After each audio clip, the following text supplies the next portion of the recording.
It's working. Yeah, okay.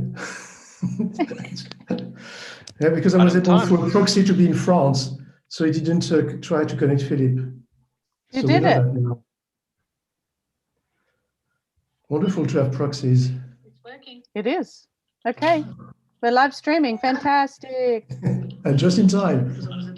Just in time. So should I locally record as well? Okay. Yeah, just as a backup. Yeah. Okay, good. I'm going to start locally recording then. Belt and suspenders. Okay. We're live streaming. Fantastic. And I can hear us in YouTube somewhere feeding back. Locally record as well.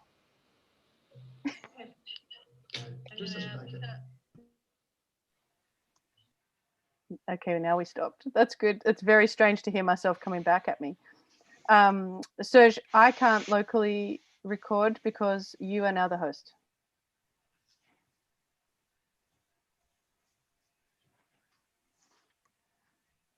Can you send me back host? Or there we go. Okay, now I'm locally recording on this computer. Fantastic. Okay, hello everybody. It is 5 p.m. in the Global South. We're based here in Melbourne. I'd like to acknowledge that the lands that we meet here on today are the traditional lands of the Aboriginal people. I meet you here in the lands of the Wurundjeri Willen people, the traditional owners of the land in the northeast of Melbourne in Victoria. We're meeting today from multiple spaces and lands and countries across Australia. And I pay my respects to elders, past, present, and emerging, and the communities that are strong holders of traditional knowledge in the lands that we meet, and particularly as we discuss what open recognition and knowledge systems are today, it's important that we recognise the first peoples of our countries that we meet on. So it's an important session this afternoon, the third of our sessions from Australia. And I'm going to hand over to Peter to introduce his team. I'm going to hang on to the end, hopefully with some wonderful questions to pose this partnership and their thinking about what open recognition and open learning and open education looks like. So thanks for joining us. Great. Thank you, Catherine. Hello from Melbourne, where it's the end of the afternoon. And we know that whatever time zone you're in, you've chosen to spend some time with us as part of the ePIC event to talk about recognition. And in our case, not only the context of open badges, but more broadly. We'd like to thank you for your attention, and thank you to Serge and Don and his colleagues at the Open Recognition Alliance for the opportunity to contribute. So I and my colleagues, who I'll introduce in a moment, know just how hard it is to bring big groups of people together in one place, never mind internationally and online. So thank you for your hard work. And I'm joined by three guests to talk about what we have grandly titled Education, Work and the Economies of Recognition in Contemporary Australia. Now, I'll talk about why that focus in a moment, but for now, please let me introduce firstly Derek Scott, who's CEO and principal of Haileybury, which is one of the leading independent schools in the Asia-Pacific region, with campuses in Melbourne, Darwin and Beijing, and relationships throughout the region. Derek's been principal of Haileybury since 2007, and is also chairman of Haileybury International School in China. Derek's worked extensively on curriculum development and is on the federal government's Ministerial Council for International Education. Hello, Derek. Hello, Peter. Thank you. And secondly, Martine Letts. Martine's CEO of the Committee for Melbourne, which is an apolitical, not-for-profit organisation that brings together over 150 organisations from Greater Melbourne's business, academic and community sectors. And those people have a passion for shaping Melbourne as a leading global city. Martine was previously Chief Executive Officer of the China Business Council, was Secretary General of the Australian Red Cross, and was formerly a senior Australian diplomat. Hello, Martine. Hi, Peter. Good afternoon, everybody. Thank you. And finally, Colette Rogers, who's a partner at Deloitte and leads Deloitte's national education practice. Colette's worked on a range of complex programs, initiatives in response to strategic change and policy reform in education. Hello, Colette. Hi, Peter. Thanks. Good to be here. Thank you. So my name is Peter Thomas, and I'm director of the EdTech Haileybury X on behalf of Haileybury. which includes projects on the future of micro-credentialing. So what are we here to talk about? Now, we know that for Australian government education industry, micro-credentials and digital badges are a new, growing and visible phenomenon. They're seen as a way of addressing skills gaps for workers at a lower cost and more quickly than traditional training. And the badges that represent that learning can complement the kind of terminal credentials that learners receive on leaving school, called the ATAR in Australia, or even degree awards from universities. Now, as shown by the work of the Open Recognition Alliance, there's an incredible amount of innovation going on in this area right now. I guess you've been hearing about some of that work internationally today during the event. Now, we could have talked about micro-credentials and open badges and about the work we're doing, but I guess I thought that as we're fortunate enough to have leaders from Australian business education and the civic and economic communities, we should look more broadly at the concept of recognition. And so based on some of the ideas that flow from Serge's work, we're going to explore in a variety of ways recognition and what might be called the recognition economy, which I think we're defining as the relationships between individuals, businesses, education, and government, and the creation of forms of social capital that drive new economic, social, and cultural value. As I said, a big, grand claim, but we'll see how this works out in a moment. And so while that involves digital badges, open badges, and micro-credentials, there are some really interesting ideas that can emerge if you look at the idea of recognizing things that people do, education, work, and civic participation, and what recognizing those things means. So there might be badges and credentials of all kinds, but essentially it's about creating value for people, institutions, and society. So our three speakers will approach this idea in a variety of ways, and we'll do it, I hope, in terms of on-the-ground things that are happening in their contexts. But I should say we're not theorizing and we're not presenting finished ideas either. Our aim is to give you some insight into how our three speakers are thinking about the issues that in some way relate to recognition. So what I'm going to do, I'll ask each speaker to talk to us. We'll have a brief discussion about what they've said before moving on. And if time permits, we'll close with some questions. So to get us started, please welcome Colette Rogers, who's partner at Deloitte, to talk to us. Colette. Thanks very much, Peter, for the great introduction. So I just want to start this conversation from the perspective of what businesses are looking for in terms of skills, and then how that translates into different models of recognition.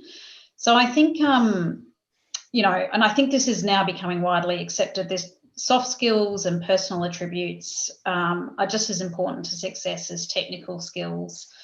And it's pretty intuitive to say that businesses with more skilled staff have higher rates of innovation and productivity, and there's a really clear relationship between human capital and economic growth. And so then, you know, historically, formal qualifications and technical skills are critically important, but increasingly they're only part of the ask. And I think this is becoming quite well accepted now, that soft skills and personal attributes are just as important to success. And this is increasingly going to be the case. So more and more as job profiles change.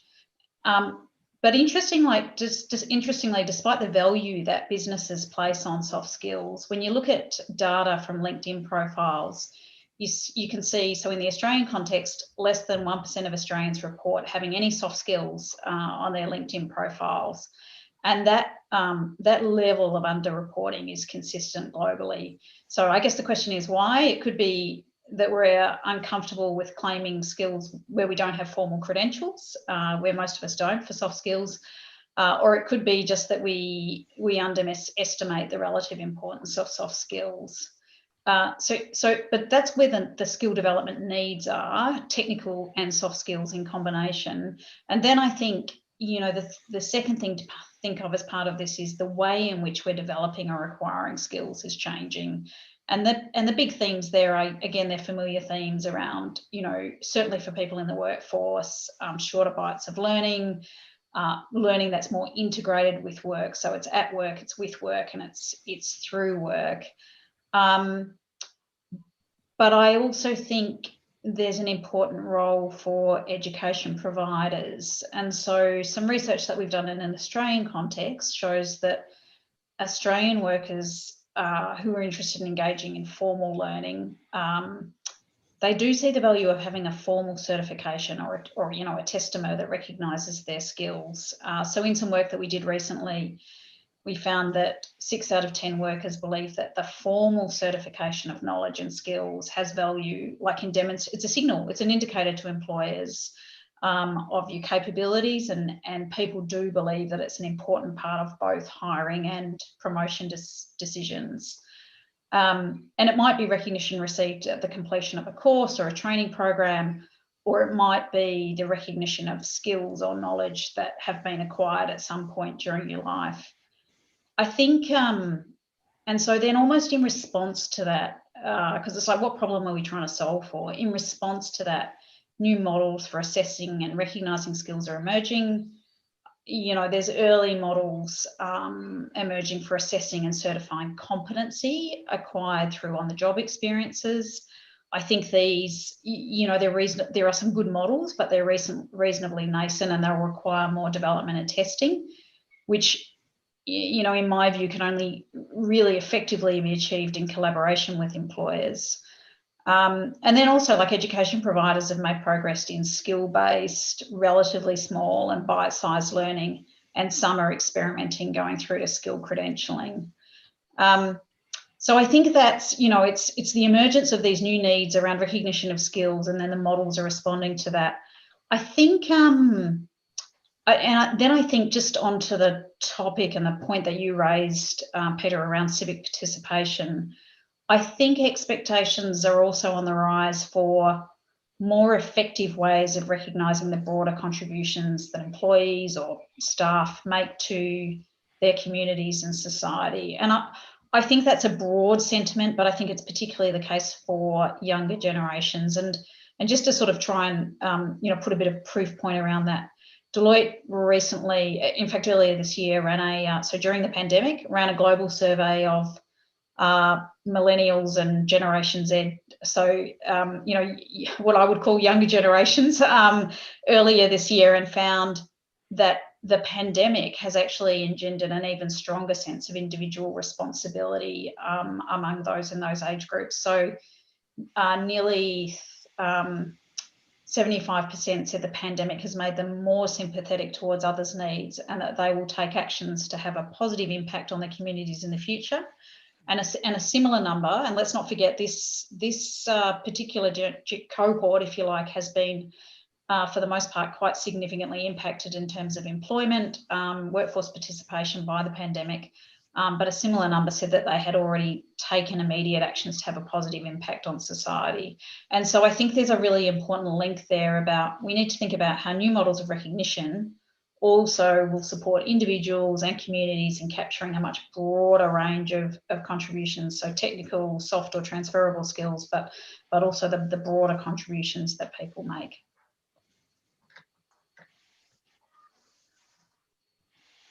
Great, thank you, Colette. So we should have a chat about that. I guess one of the, one of the things that came across when we were chatting was this notion of responsibility, and how do you recognize a sense of responsibility, in the broad sweep of things that, are harder to recognize and warrant than others. I was kind of pondering about the idea of, what would a marker of civic responsibility look like?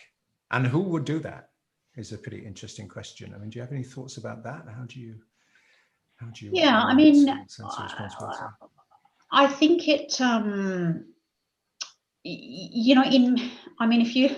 if you look back in time, there's actually many different, models, certificates and awards for actually recognising civic contributions. So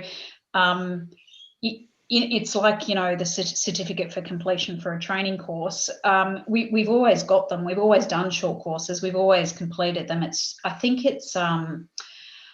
So I think, there are many models there in terms of people undertaking civic activities, particularly in, for example, youth in school and extracurricular activities that they undertake, and how they are recognised.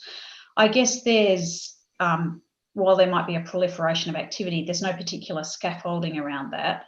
But I think there's also a question about how much how much do you actually sort of try and design these things from a top-down sort of system point of view, and how much do you actually let them, you know, organically build, if you like? And if you think about, you know, the Australian qualifications framework, you know, which is the very clear articulation of Australian qualifications, that actually, you know, was sort of, you know, put into place, if you like, after our qualifications had already established themselves. So I think there's sort of these things are sort of useful, particularly for providing clarity and making sense of what's in place.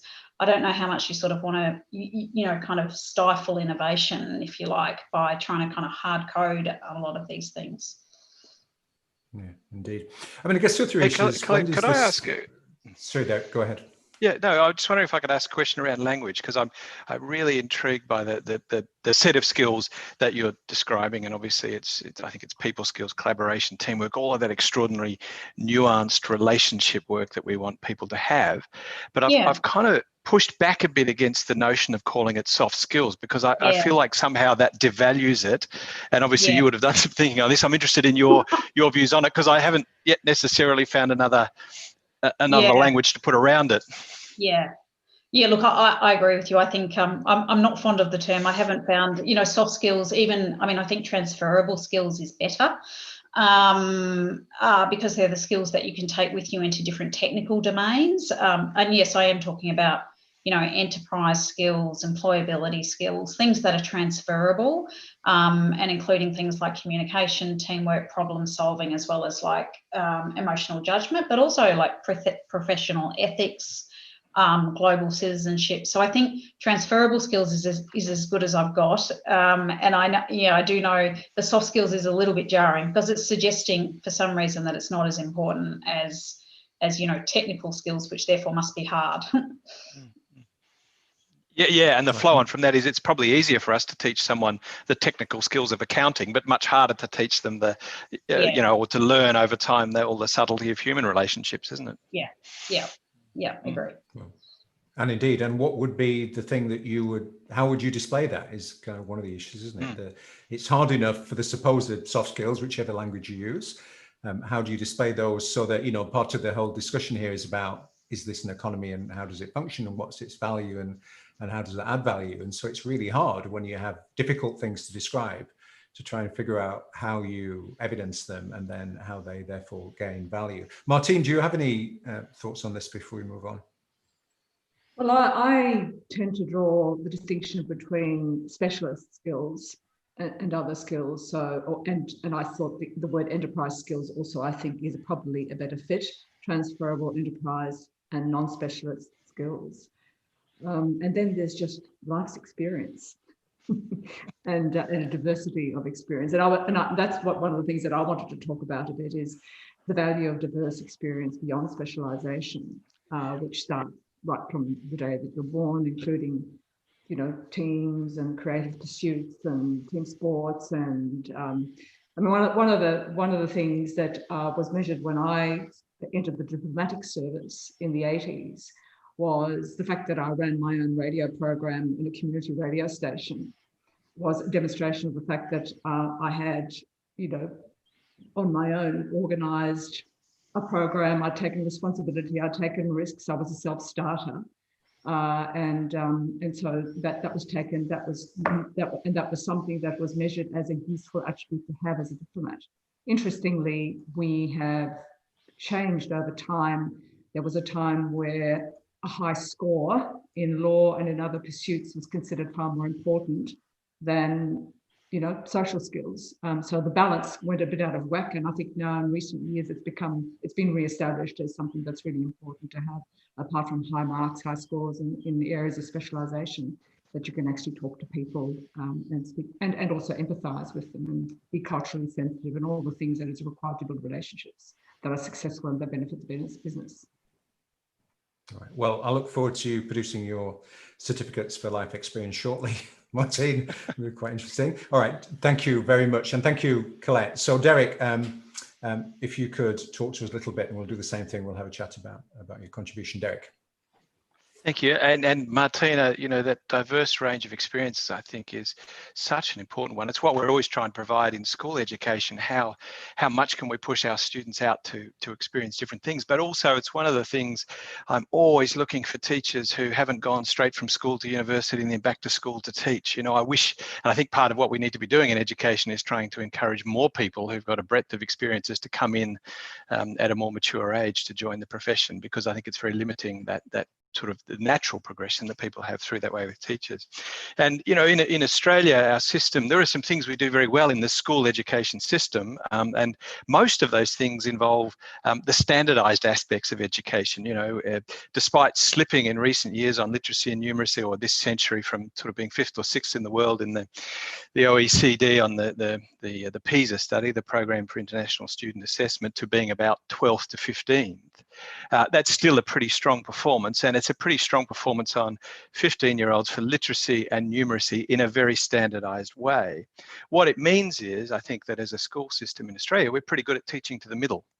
And what we lack, and this would again be shown by the OECD studies, is that we've got some big issues on equity, but with our lower 5% of students, and I think we've got some real issues on excellence, and that we don't really, through our standardized system, push our students enough at the top overall across the country. And that, I think, comes through as we narrow what we do in schools in many ways to end up, and Peter referred to it earlier, with our ATAR, Australian Tertiary Admissions ranking, with the key word, which is ranking, which is what students all end up with, a ranking when they graduate from year 12. And that ranking comes from their individual subjects, 5 or 6 subjects in most of the jurisdictions we've got for education in Australia, 5 or 6 subjects that are very silo based, and I guess fit into that notion of learning a set of skills rather than a broader set of interdisciplinary characteristics that might fit under that soft skills or that transferable skills banner. So the question, it is a cheap and efficient system, of course, for sorting students for university, but it's not necessarily the most effective systems for preparing students for life, although there's a lot to like about the set of skills of having to, to sit a test and know at a certain point of time you've got to have some knowledge and to be able to communicate that knowledge, in written form, and indeed in other forms with languages and other things. So I don't want to throw the baby out with the bathwater with that, but what I do want is to reduce the overall importance of what comes out at the end of that, which is the ATAR and the academic transcript. So it means, what can we put alongside that? And if we were able to reduce that so that those silo-based subjects became maybe 3 or 4 instead of 5 or 6, and fit in other things with it, and we fit other things in our middle schooling, those are, I think, and what we're working on really hard as a school is the short courses and micro-credential short courses that have credibility in their micro-credentialing and their badging. And the ultimate goal, or even it's really a short-term goal, we want to do this in the next 6 to 12 months, is to have 150 micro-credentialed short courses, around 2/3 of which would be delivered in the virtual space, because then students can be doing them at their own time, at their own pace, and when they want, which students can also pick up at any point in time. They're not age-based as well. So, an exceptional student who might be 12 years old, but in a particular area has a great passion and interest and can operate in that area at the level of a 17-year-old or 18-year-old, year 11 or 12 student at school, can be following through that passion, have those badging staged in different levels, and work through it that way. I also think if we get it right, and particularly we get those micro-credentialed courses in the virtual space right, it can help with the equity issue overall, because I think we can then deliver that across a broad range of schools around the country, including into remote regions where Australia has particular issues around equity. And so I think there's a really interesting place to play in with that. But it then brings across also to the notion of what are the broader set of transferable skills that we want our students to have when they leave schools. And I think a broad cultural competency is a part of that. Obviously, the communication skills which need to be developed now in multiple forms. And one of those communication skills is obviously communicating in the forum we are today, in the virtual space and via Zoom and other platforms. And so, we're pushing really hard through year 10, 11, 12, the last 3 years of school, to make sure that, I want all of our students to have at least one of their courses delivered in this form. Some of it will be face-to-face, some of it will be in this form, because that's a skill they have to have as they head out there into the workforce. And then adaptability, creativity, the whole teamwork notion. And again, teamwork is now not just people, of course, working face to face with each other, but it's as we're working here as a team to try and deliver something of value to a broader set of people. Critical thinking, analytical, and creativity.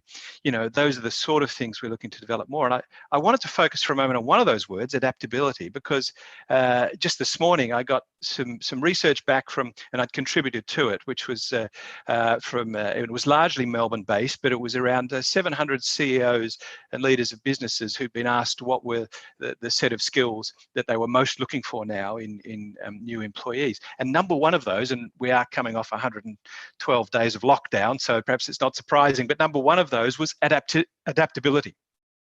And so, you know, at the moment, there's a broad recognition we're all going to have to learn to work and are learning to work in different and quicker ways, and adaptability is a key for that. And it really got me thinking around what is the notion of adaptability? How can we measure it? Because I think I agree with Colette in the sense it's almost like if we don't measure and assess something, it's not valued, of course. So and then how might we put that into a framework that can get a broader recognition for a potential employer, or can be taken into account by a university of that this person has that skill. And that might be through another thing we're working on, you know, the notion of developing a bit further the learner profile around these transferable skills, which a student can start with, you know, 7 or 8 characteristics that we want at year 7 and build it out as they go through the school, and the mastery components they get right to the outer circle through that. And adaptability would be, you know, I think a key element of that. And also I think with a recognition, if we can find a way of recognizing these skills, something like adaptability is not necessarily something that your very comfortable middle-class student who's gone to a great school is going to have. That's going to be a recognition that someone's had a bit of a few challenges along the way and done things a bit tougher, and might have had to work their way through. And we want that recognition because they've shown, you know, that they can achieve through that and can be adaptable and flexible. So again, I think it feeds back into an equity issue in education if we can recognize a broader set of characteristics. And that may be, as I said, through, you know, developing some clear, more coherent learner profiles and mastery transcripts. So you end up with, at the end of your schooling, you know, your academic transcript and your broader notion of a mastery transcript that applies to the transferable skills. So I think that's perhaps a way for us to look back going forward. That's interesting. Thank you, Dick. I mean, listening to that discussion, I mean, that's a very different way of talking about it than we would have done even 3-4 years ago, maybe. Now, this is happening incredibly fast. Not only the technology behind this that, you know, Serge and his colleagues, you know, and the companies that surround them through the kind of open badge process and the open admission process and the technology that sits behind it, but also the kind of nature of the conversation seems to be extremely different than it was before. So we've always talked about, as you quite rightly pushed back earlier, saying it's not soft skills, it's a different kind of formulation. But actually the nature of this discussion is changing very rapidly. And I guess part of it may well be that, as you highlighted in the research, the stuff that came back from the CEOs around, you know, our changed circumstances now. But also it might indicate some broader things about, which I guess is what I hinted at in the opening, the kind of reevaluation of the value of these skills. They're not nice to haves anymore, right? They're essential things that, you know, we see economic value in. So I think in our discussions earlier, you know, before this event, we talked about some examples of how, you know, recognition is an economy. And of course, one of them is that you display things on your LinkedIn profile. You do that for a particular reason. You manage your presence, and, you know, it gives you economic value or reputation or status, or, you know, perhaps even, you know, a piece of the business that arrive your way. And that's a very different way of looking at things. So at one level, you know, that kind of model is now seeping its way slowly into what were, you know, quite traditional ways of, you know, of viewing the notion of recognition. I think that's really interesting. Martine or Colette, do you have any comments on Derek before we move on? Oh, it's just this around economic value. I mean, it's also societal value. And so I think, you know, some of those shifts that I was talking to around, you know, our millennials and Gen Z in terms of the expectation, so their desire and appetite, I guess, to make a broader contribution, but also the expectation that they have of their employers or their future employers or the companies from which or organisations from which they buy goods and services, that those organisations are actually upholding broader, you know, the values that they also hold to be true. So I think the skill, you know, the skills that are the recognition of the skills and the contribution that you're actually making, yes, to the economy, but also the societal value and impact that that delivers is increasingly important. And I think that businesses are also turning their mind to, well, they have been for a long time in terms of, you know, corporate social responsibility and how you capture that, but how do you actually also enable your employees or staff who are wanting to make those valuable contributions and wanting to also have recognition for them? How do you actually support them in doing that? Martine, do you have any comments on that? I've got one more thing to say if you comment about that. This is we are now ascribing value to a broader range of things than we used to. I see a bunch of guitars behind you there, Peter.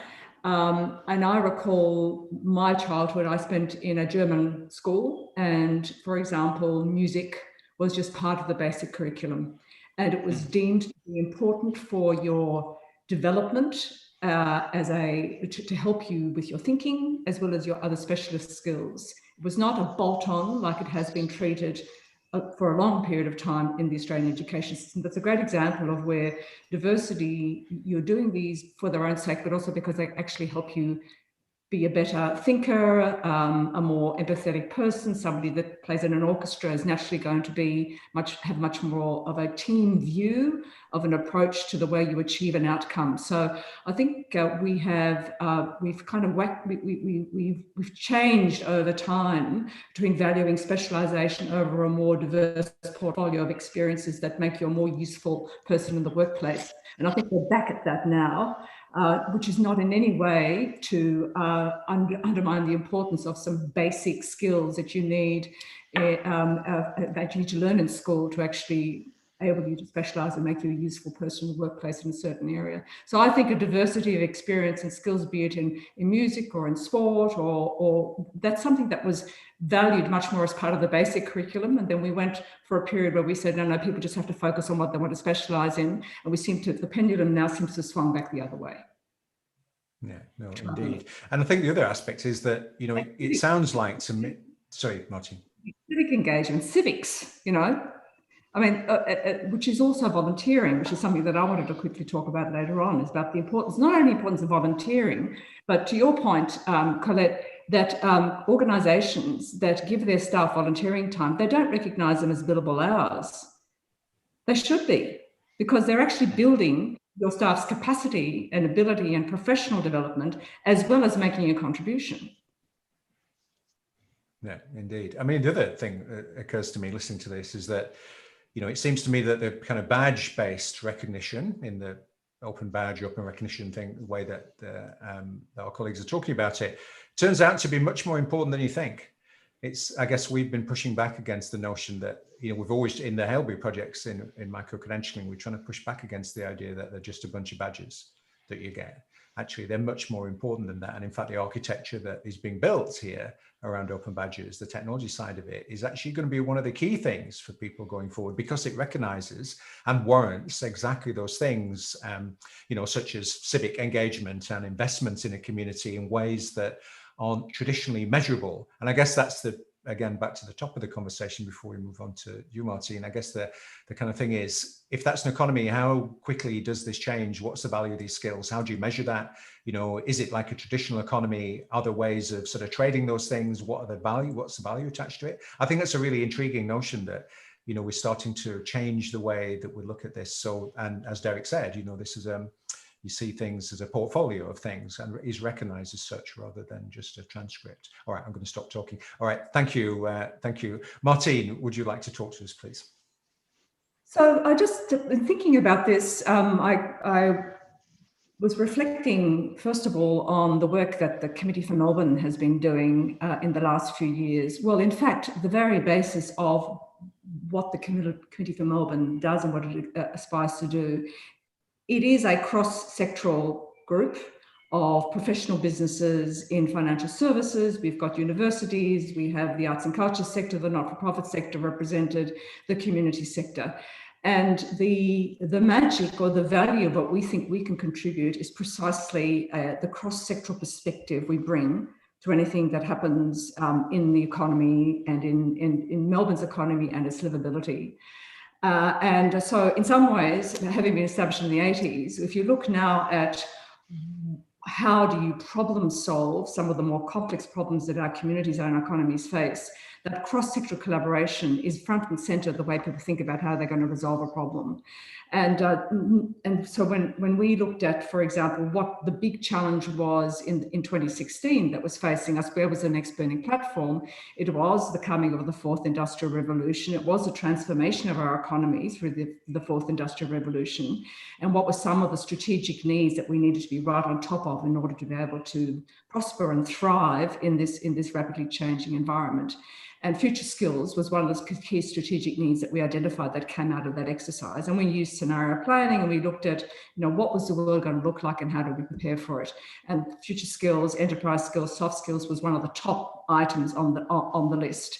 Because if you look at what a 15-year-old can expect to be doing now, what do they say? 17 different jobs in 5 different areas before you reach retirement.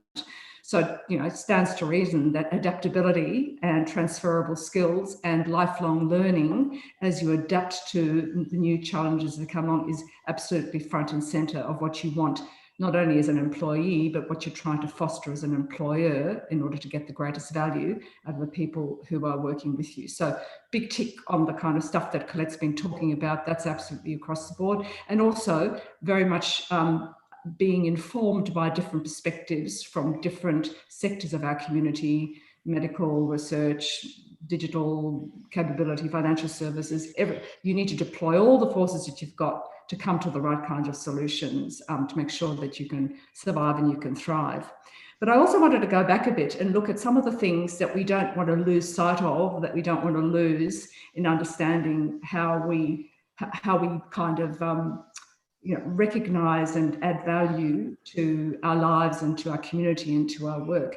And I do think that we don't want to drop the humanities or the liberal arts altogether. They're so important because we can learn from history. They teach us to think critically, to ask questions, especially when our economic and social well-being is tied to our ability to constantly interrogate and innovate.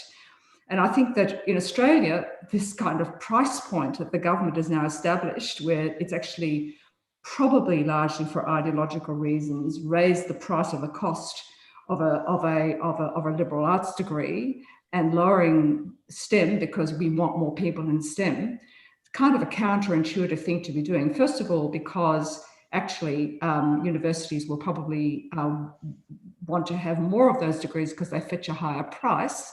But secondly, you're actually then creating, this is an elite enterprise. It'll only, once again, be reserved for the elites to do humanities degrees, when the kind of skills that humanities teaches you, you want to be able to spread right across your workforce. So I think there's a policy challenge here that we really need to rethink the value, rather than the fact that there just seem to be kind of hotbeds of lefty thinking universities. And in fact, we're throwing the baby out with the bathwater by setting a price point, which turns it into another elite pursuit. I've also spoken about the value of diverse experience beyond specialisation. The embedding creativity in everything that we do. One of the things that we've looked at is the value of creativity in business. With the rise of the fourth industrial revolution, again, innovation is tied to creativity. We ran a workshop recently about the value even of having a creativity commission that looks at embedding the role of creativity to build value, not through the P&L, through dividends and working capital. It matters socially. There are some interesting examples. The UK has created an innovation foundation in 1998 called National Endowment for Science, Technology and the Arts, which is an endowment from the UK National Lottery, which recognises that creativity is a significant driver of innovation and the economy. And the Australian Bureau of Statistics estimates that the creative sector contributes an astonishing 86.7 billion to our GDP every year. So embedding creativity in the way we do business and through our entire enterprises is something to think about. Employers, come into the classroom. Provide a little bit more experiential learning opportunities Some organisations are already doing that. For example, PwC in Sydney has moved one of its main offices right next to the University of Western Sydney, so they can actually start working together collaboratively with graduates, with undergraduates. They can do talent spotting. They can provide experiential learning opportunities before the individual has actually finished their degrees. They're also now saying that they're not necessarily going to just recruit people who have a higher degree. So that's a really interesting new approach from an employer's perspective, but looking more broadly about how they can build capacity, not just by the usual ticking of boxes. So recognition is provided by providing experiential learning and also taking people on board and recruiting them and being prepared to train them on site. I think I've also talked about making volunteering billable hours. This is not just about providing assistance to the not-for-profit sector or the non-commercial sector. It's also about learning. There are skills that the NFP sector has that are also of high value to commercial businesses, whether it be learning how to deal with a difficult person or a difficult customer.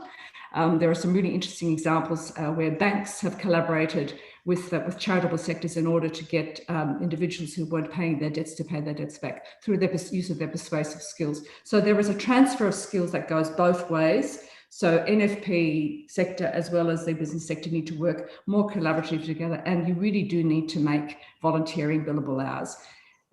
NFP does not need somebody to work in a soup kitchen to fill somebody's volunteering hours for two days a year.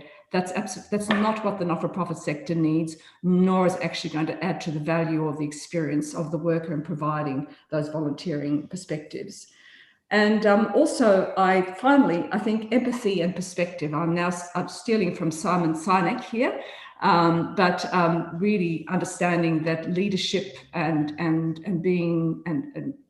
recognizing that empathy and perspective are great assets and need to be somehow valued when we look at what makes a great leader and what makes a really effective worker. So learning how to value that by training people to listen and to be more empathetic in the workplace, rather than constantly feeling that they have to be the first or be running ahead of the game, but hang back and listen to others and be a bit more empathetic. I think that's another skill that somehow we need to find and recognize and value and ascribe some value to. So they're just a couple of thoughts. But certainly understanding that value comes from all sources, not just from one source. Good, thank you, Martine. Derek or Colette, I don't want to talk to you. Is there anything you'd like to talk about in that, things that Martine's talked about? I just might pick up on this, just Martine's comments in particular around, businesses or employers coming into the classroom, and just this. Some of the work that we've done in the Australian market showed that it's a third of Australian workers expect employers and education providers, if they're undertaking a course, they want the collaboration on the content. So they want their employers and their education providers, collaborating on the content, so that what they get is got the academic rigor, if you like, but also the relevance to industry. I think it's around about a quarter of Australian workers, that are undertaking formal learning also want industry placements. And then, of course, you've got, some that want their learning fully integrated into their workplace. So I think it's just that combined with the earlier point that I was talking about in terms of the certification and the certification is, the skill development's important, but so is the certification as a signal. I think is a really sort of a big hint, if you like, to, and there are innovative models, around this where employers and education providers are working really closely together, like hand in glove, to understand the learning needs of their workforce, but also pull them through all the way from short courses through to, for example, higher apprenticeship programs where you actually get a full qualification. Yeah, good, exactly. I mean, I think the kind of pullback issue is about, you need data on this. I mean, at one level, this, and we've all talked about it, these things are happening. People do things for their communities and they undertake creative activities, but it's often unsurfaced. And I guess one of the contributions of the whole badging infrastructure and badges and open recognition, open badges, is to try and bring that out so it can be measured and therefore valued. And I guess that's one of the key challenges is, at one level, we've always known that this was a good idea, doing these things. This is nothing new at one level, but it's now, I think we possibly have the opportunity to try and bring that to the surface and assign it some way of it, as Derek said, assign it a way of becoming visible for us in a way that, maybe wasn't possible in the past. And of course, the other issue, which I think Derek and I talked about in a previous conversation, was, the other infrastructure that sits behind this is the notion of security. And how can you verify that things are what they are? And of course, everybody's talking about this and some folks are doing it, seriously, is the whole verified blockchain infrastructure stuff, which we can, talk about endlessly. But there's certainly something in there about the idea that in an environment in which more and more people are doing these things, and which more and more these things are measured and then recognized, there's a need to make sure that they're the right things and are verified, and to make sure that they're okay. When Derek and I talked about in terms of, checking qualifications on what they are, which is a problem that, lots of people have faced in the past. So I think there's an interesting coming together of a set of ideas which actually have been around for quite a long time, and now, technologies in which that they can be recognized and surfaced. So, I guess the other thing is what does a creativity recognition look like, and who does it? They're some of the key questions are, who's going to do that? Is it a combination of businesses and universities? Is it, civic organizations and government plus education providers? Who's going to do that? One proposal in the micro-credential discussion, which is slightly different to this, is that micro-credentials become part of the formal qualification systems of countries like Australia.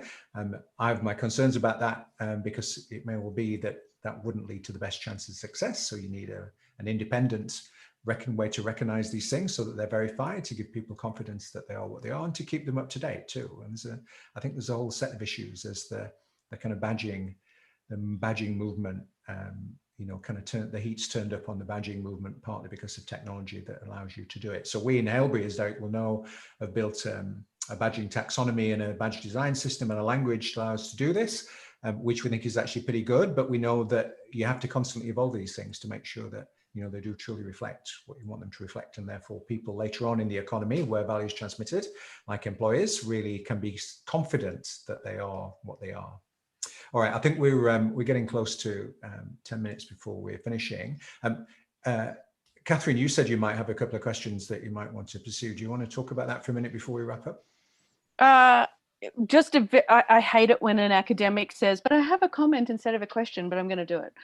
As somebody who's been in this space a very long time, I find it very exciting and refreshing that the language that we used way back in Mozilla Learning many, many, many years ago has resurfaced, but now actually got gravitas in a wider community. So things about value and trust and recognition, are the things that we would attempting to build that open badge infrastructure around, or that OBI, which is now, a part of the language of the currency of micro credentials. But, that early work is what you have now just talked about, which is now, maybe nearly 10 years old. But, it's really exciting that it's now actual language that's accessible, and, rather than being a disruptive technology, actually become something that's going to do the work that we had were really keen to see happen, to change a credentialing system and actually think about how people recognize who they're recognized by and what those recognizing systems are. So yes, let's design a creativity open badge. I've been trying to design one for years. No one wants in on it. It sounds like Martin and Colette are right there with you. So Russell Howcroft's keen. Good. Well, how do you recognize agility and someone who's nimble and who can think about possibilities? That process is what open badges are designed to do, rather than think about what a wider product looks like across things. And you were talking this earlier. I put cross-cutting in because cross-cutting actually came out of Mozilla Learning. Deb Everhart, who's now I can't remember what credential organization she's now with, but that was an important piece of work that actually came out of early open badge work, that this wasn't soft skills. These were cross-cutting skills that sliced things in half. And that's where we needed to do that credential work around. So thank you for a wonderful session. Good. Well, I hope you enjoyed it. We could have we could have talked about all kinds of things there, I think, for much longer. All right, thank you. Okay, so thank you for your attention. I hope you enjoyed it, and I certainly did. And hopefully you've gone away with some thoughts to consider and some ideas, hopefully to align with all the other things that you've heard in the ePIC event. So thank you to Derek Scott, Martine Letts and Colette Rogers, and to Hailbury, the Committee for Melbourne, and to Deloitte, their organisations, and to Serge, Don, Catherine, of course, and colleagues for the opportunity to speak to you. Thank you very much and good evening from Melbourne.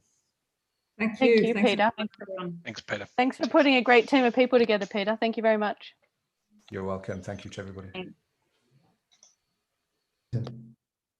Stopping formal recording. Okay. Is that all right? Yes, Is that It was thank you very much. fantastic. Thank you. Good. All right. That's right. Thanks Interesting. very much. Didn't get,